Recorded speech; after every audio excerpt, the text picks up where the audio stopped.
Welcome back to my channel. Dito po sa ating FLM Comeback Series Vlog. Yan. Ito po si Faceless Raw, ang inyo pong host. At maraming salamat po sa ating sa nag-ayos po ng ating gamit dito. Walang iba kundi si Laydalen. Shout out sa aking wife. Maraming salamat sa iyo. Okay. Dito po sa ating episode, pag-uusapan po natin. Ayan, binigyan ko ng pamagat na FLM Habits of Success. Yan, meron po akong mga ilang sinulat na mga nakita ko na naging kaugalian o best practices ng ating pandemic hero, si Doc Francis Leo Marcos. Kaya samahan niyo po ako sa ating pong talakayan, pag-uugnay-ugnay, at hayaan natin na mabuksan ang ating kaisipan. Magkaroon tayo ng open mind at makita natin na ang ganda pala ng binibigay na ehemplo ng ating pandemic hero. Walang iba kundi si Doc Francis Leo Marcos. Okay, bago muna yon, alam niyo po, umihingi po ako ng paumanhin dahil hindi nasunod. Ay, hindi nasunod. Woo! No, ganun eh. Huminga muna ng malalim. Hindi nasunod yung ano natin na yung time natin na dapat minimum of 10 minutes and then max ng 15 minutes yung ating vlogging. I apologize for that. Naging 22 minutes po yung ating last vlog na may title na ang halaga ng kaibigan. The value of friendship, no? At nakita ko na salamat sa lahat ng mga nag-comment ng mga positibo. Ang gaganda po ng inyong mga comments at sa episode na ito ay hindi po tayo ulit magbabasa ng mga comments. Sa susunod po natin babasahin ang inyo pong mga comment. Promise, yung mga tanong nyo po doon ay bibigyan po natin ng mga kasagutan. Kasi meron po mga nagtanong doon, no? Bibigyan po natin ng kasagutan. So, out of ang daming mga nag-comments, mga 5 lang yung nega, no? May nagsulat na 5, nega. Talagang 5. 5 is number of men, no? Talagang man, no? Ganun.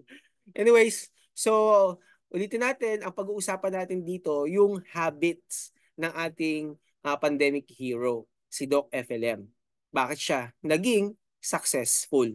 So ito yung aking mga napansin sa aking pagmamasid, aking pagsusuri. Nakita ko obviously yung kanyang mga uh, practices, yung kanyang habits, yung kanyang nature, no? Dire-diretso na tayo. Unang-una nakita ko ay leading by example. Actually, nakita ko lang to kanina. Ang una ko talagang, may una akong topic na hindi ko pa nakukumpleto, no? Maganda po yun, abangan din ninyo. I think after nito ay mag-rest lang ako and then gawin na natin. So unang-una, dire-diretso na po tayo. Unang-una, leading by example. Nakita nyo ba yun? Nung sa ano natin, sa uh, account, no, FB account ni Doc FLM, nagdidilig siya ng halaman. Nakita niyo yun? Tapos naglilinis ng floor, nagpirma pa nga siya sa floor 3 times, nakita nyo? Yun ang tinatawag na leading by example. Bakit? Kasi after noon, binigay niya kay Sir Limor. No, siya muna yung gumamit nung yung water na ang lakas ng pressure, ano ba tawag diyan? Tapos ginawa niya siya muna yon, tapos binigay niya kay Sir Limor. Ganun po yung pag-mentor or tinatawag natin coaching or mentoring, yes. At maganda pong guidance yon dahil um, ito yung tinatawag na principle na kung saan yung leader muna yung gagawa and after that, yung kanyang mga mentee, di ba? Yung kanyang tinuturuan, no? Yung kanyang tinetrain. So, napakagandang halimbawa yon ng isang leader na siya muna, hindi niya binabala yung kanyang mga tao o kaya ginigisa niya yung mga tao. Hindi po, hindi ganun yung nakita ko. Kundi siya muna yung gagawa. Tapos ikaw naman sunod. Alam niyo, naalala ko nung nag-volunteer ako sa isang church at nakita ko talaga na yung aking leader muna yung gumawa, no? At after noon, yung mentoring na yun, yung coaching na yun, ay ako naman. Hanggang sa napagkatiwalaan na ako dun sa building, ako na yung, in other words, ikaw na yung building manager. So, yun, ang ganda example, di ba? Okay. So, ayan yung sample natin, ano, yung pagdidilig. Pangalawa, napansin nyo ba, sa thumbnail ko, di ba, makikita natin dyan, si Joe Devance. Ano yun po yung isang leader? Ano yan? Nag-exercise din yan. Kasi kailangan nilang ah hindi lang yung bulsa ang makapal, hindi lang yung vision ang malaki, no, malawak, kundi syempre yung physical na katawan dapat nasa condition din. Hindi lang yung minds, hindi lang yung ah yung yaman sa bangko, kundi inaalagaan din nila yung kanilang mga sarili. Kasi pag hindi nila inalagaan yung kanilang sarili, di ba, ano mangyayari? Di ba? Puyat dito, puyat doon. Kaya napansin ko na talagang naglaan din sila ngayong Holy Week ng panahon, and I believe to respect yung Holy Week, no? They respect God in this uh, season ng Holy Week. Kaya yun, napansin ko din, nabalik tayo doon sa exercise, no? Talagang makikita natin yung mga leader ay, ano yan, nag-exercise. Inaalagaan yung katawan. And I believe, no, nagbabalansa din siya ng kanyang buhay. Di ba? Kumakain din siya ng mga, hindi lang basta meat, no? Kumakain din siya ng mga gulay, ganyan, pampahaba ng buhay. So we are praying for our pandemic hero, no? Si Doc Francis uh, Leo Marcos. So, tignan nyo nag-exercise din siya. Sino yung nagturo sa kanya? Di ba? Yung, ang nakalagay kasi doon, 9 times champion. Pero nag-research ako dito, 12 times, no? Siya ay 12 times champion and then nag-retire siya. Okay, basahin natin dito sa aking nakita. Ayan, 12-time champion retires from PBA. Sabi ng ano ba to? Ano bang pahayagan to? Manila Times. Joe Devance has called it quits. Barangay Ginebra veteran Joe Devance announces that he is retiring from the PBA after a decorated career that saw him with that saw him win 12 championships, including a rare Grand Slam. So, nakita natin doon, 9. Pero dito sa research na nakita ko ay 12. So, yan. Nakita natin, no, na nakita niyo yun? Champion yung kinukuha ng ating pandemic hero. Walang iba kundi si Doc Francis Leo Marcos. Kasi yun yung mind ng isang leader. Champion. No? He has a mind of a champion. Kaya, kung mapapansin niyo, halimbawa, ang trabaho mo ay, let's say, sabihin natin, ikaw ay mananahe, di ba? So, pag ikaw ay nagdidisenyo ng damit, tapos ang customer mo, let's say, ang presidente ng Pilipinas. Mga ganyan, nakita niyo ba 'yan?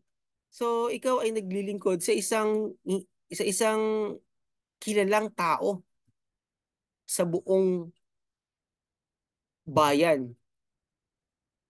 So, ganun din yung mindset na nakita ko kay Doc FLM, na kapag tayo ay kukuha, no, nasasabihin natin si Doc FLM ay presidente, no, kasi presidente yung nasample ko pala, ay kukuha let's say sabihin natin magugupit sa kanya o gagawa ng damit. Syempre, kukuha siya ng the best na mananahe, the best na barbers, the best na maglalaba. Hindi lang basta yung kukuha ka lang, di ba?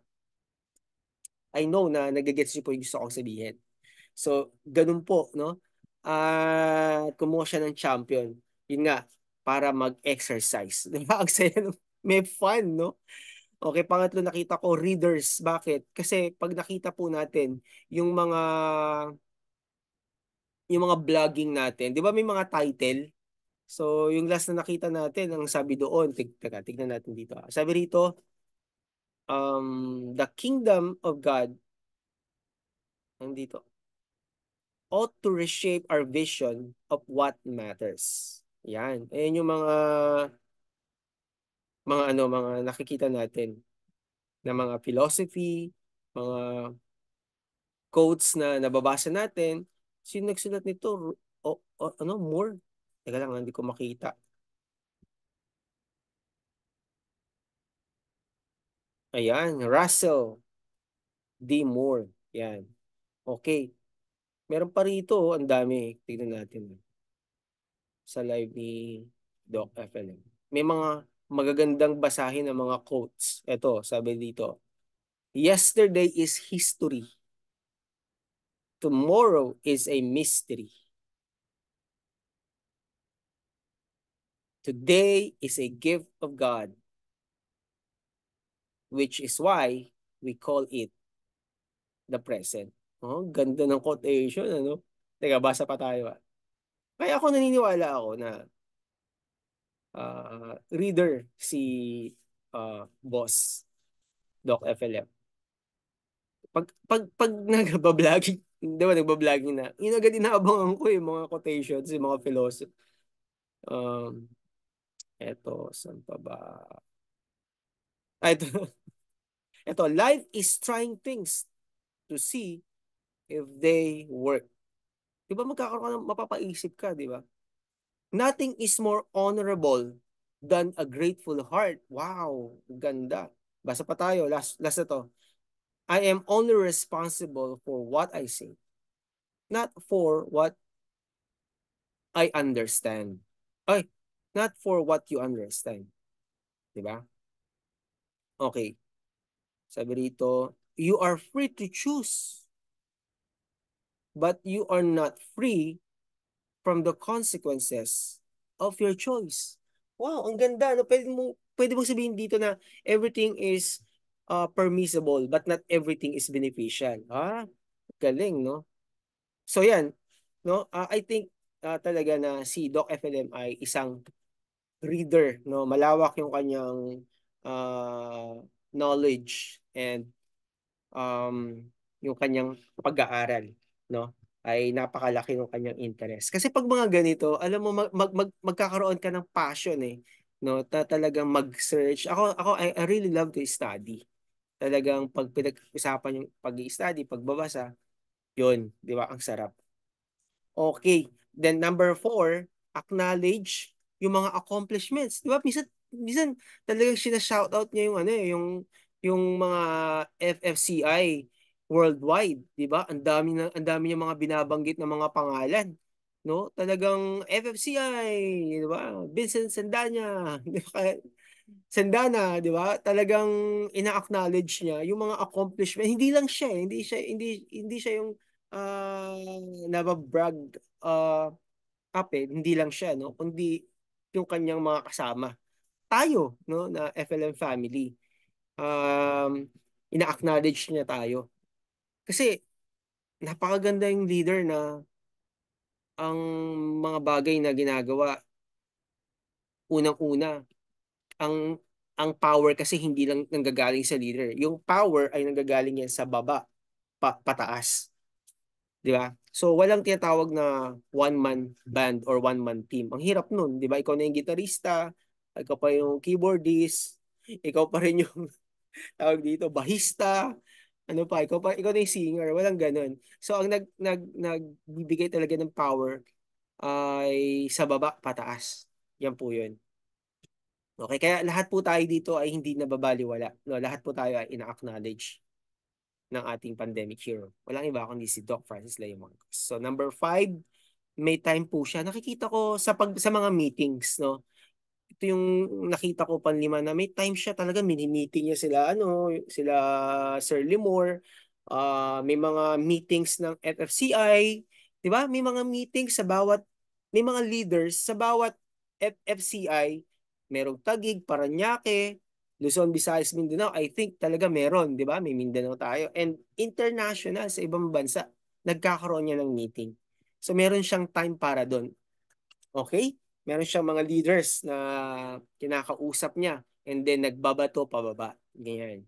So number 6 na nakita ko, eto, will defend you. Kapag merong mga bagay na nakikita niya, napansin niyo yun, minsan nagbabasa si Sir Limor, tapos may nabasa siyang basher. Minsan napansin ko, hindi lang isang beses. Very obvious sa akin yung bigla siyang sumisingit. Sino yan? Sino yan? Di ba? Kabihan mo na yan, wala tayong panahon dyan. Pero napansin nyo ba yon? Di ba? Magde-defend siya, dinedepensahan niya yung kanyang uh, team. Kasi yung team ng FLM ay hindi lang basta team, ito ay family. So yung isa sa mga habits na nakita ko bilang isang leader, ididepensa niya yung kanyang mga mahal. Di ba? At iyon ay team, FLM, family, FLM family, FLM um, FFCI worldwide. So talagang didepensahan ng ating um, Doc FLM. Kasi ito yung pinagkatiwala sa kanya ng Lord eh. No? So kung ano yung binigay sa'yo, you take ownership with that. Kasi merong mga magnanakaw, merong gustong manira, merong gustong mangagaw, no? Someone wants to steal your joy, kill, and to this totally ang gusto nila not only to stop you but to destroy you. Kaya syempre i-defend 'yon ng ating pandemic hero. Isa 'yan sa nakita kong na habit o ugali na nakita ko na nagbibigay sa kanya ng success. Okay? So number 7, meron siyang trust. No, ang laki ng trust niya. Saan? Unang-una nakita ko kay Sir Limor, 'di ba? Binigay niya yung trust dun na siya yung mag-open ng ano, alam niya yung password, 'di ba? Ang laki ng trust niya sa kanyang mga leaders sa FFCI, worldwide, FLM Family Club, International Inc. worldwide. Ang laki ng trust niya sa kanyang mga leaders from Luzon, Visayas, and Mindanao and international na mga leaders. At sa atin din na nagsusuporta sa kanya, di ba? Na mga naniniwala sa kanyang mga advokasya, di ba? So, ang ganda na yung trust na yon na binigay sa atin ay alagaan din natin. Bakit? Kasi nalaman ko lang lately na 1.9 million subscribers na pala yung dating account ni Doc FLM. Ano, saan nagsimula yun? Di ba sa trust din, pinagkatiwalaan niya yung mga tao. Tapos, ganun pala, ano, narinig ko yung sinabi ni Sir Lumor, yung story about yung behind that. Kaya, story behind that na ganun pala yung nangyari. Anyways, hindi na natin banggitin dito sa ating episode na ito. Pero yung trust, nakita ko, isa sa, ano niya yan, sa habit niya. Kasi pag ikaw ay nag-trust, malaki yung ano mo eh, nakikita mo yung vision, nag-groom ka ng mga leaders mo. 'Di ba? Anyways yun, dire-diretso. Etong nabanggit ko, actually, 8 lang yung sinulat ko. No? Ang pinakahuli yung always acknowledge God. Katulad ng sinabi ko kanina. Di ba, pag may nagpapasalamat kay Doc FLM, ano sinasabi niya agad? Di ba, binabalik niya sa Lord yung papuri? Binabalik niya sa Lord yung, sa Diyos kayo magpasalamat. Yun ang lagi sinasabi niya sa mga taong natutulungan ng FLM. Kasi hindi lang naman si Doc Franz Leo Marcos, kundi lahat kayo dito. Kasi kung wala tayo rito, tapos siya lang mag-isa, walang ganun. Di ba? So, ang nag empower talaga ay yung nasa baba, pataas. Kaya, never say na binabaliwala kayo dito. Yung mag-view ka lang gabi-gabi, ang laki na ng tulong nun. Yung mag-member ka, ang laki na rin ng tulong nun. How much more kung ganun ka sobra-sobra yung wealth mo, tapos sinuportahan mo si Doc FLM, sumabay ka rin sa kanyang mayaman challenge, ang laki ng help natin, di ba? Kaya nga ano siya talagang sensation, sensational yung grabe yung talagang bam! No, parang naglaglag ng ng bomb tapos kitang-kita talaga na may impact. Ganun. Ganun yung nangyari kay Doc FLM. Kaya kinaiinggitan. So, ang daming mga bashes. Pero, yung mga bashes na yan, ay mauunawaan din nila later on yung mga ginagawa nila. So, nakita ko yan, no? Sa kanyang, nakita ko kay Doc FLM kung gaano kalaki. Kaya ako nagbablog. Sa susunod, magkakaroon po tayo ng vlogging about yan kung ba't ako nagbablog, no? Kay Doc FLM. Okay. So, yun lang po. Uulitin ko. Number 1, leading by example. Ito po yung FLM Habits of Success. Number 2, nag-exercise si Doc. FLM. Okay? Masaya siya. Nakita niyo naman kung gaano siya kasaya si Jim kasama si Joe Devance. Okay. Reader siya, no?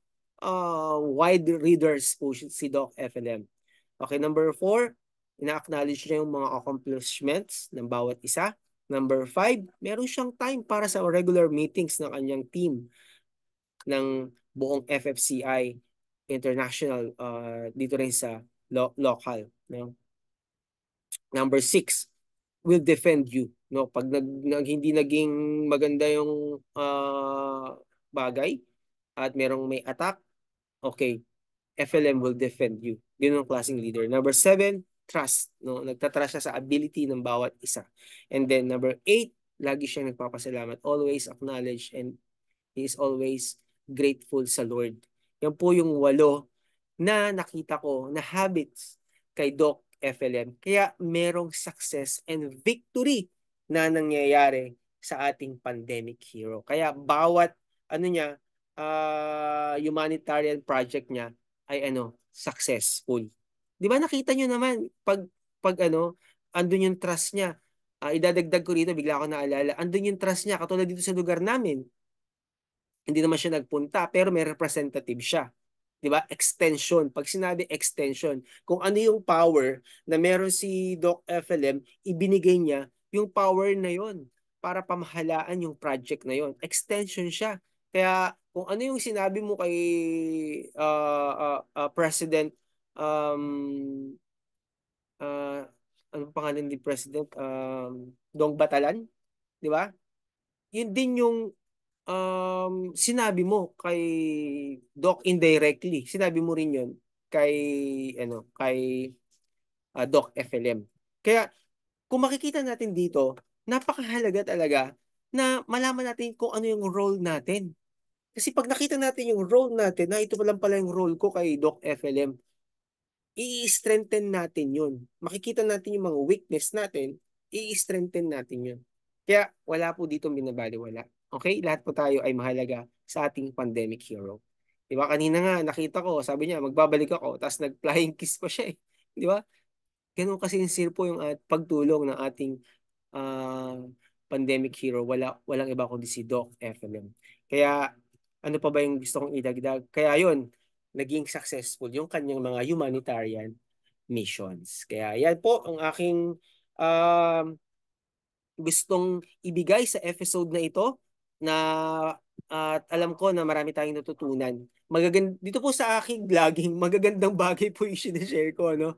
Kasi napansin ko sa mga iba't ibang mga vlogging, puro nabasa ko talagang sabi ko, wala bang magandang iba ba to? Puro pangit na lang ba yung ibibigay sa ating pandemic hero? So, sabi ko, iniba ko naman, di ba?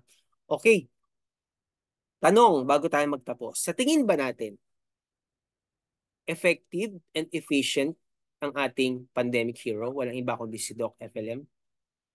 'Di ba? My answer is YES. Yes. No, kung kayo din ay yes, just comment down below yes, tapos share your thoughts. 'Di ba? Um, maraming salamat sa lahat ng sumusubaybay sa ating episode dito lang sa FLM Comeback Series Vlog ni Faceless Raw. Salamat sa lahat ng mga nagmamahal sa ating pandemic hero at salamat din naman sa inyo na nagmamahal kay Faceless Raw. God bless po sa inyong lahat at sa next vlogging po natin, magkita-kita po ulit tayo. Magsama-sama ulit tayo. God bless po. Bye-bye.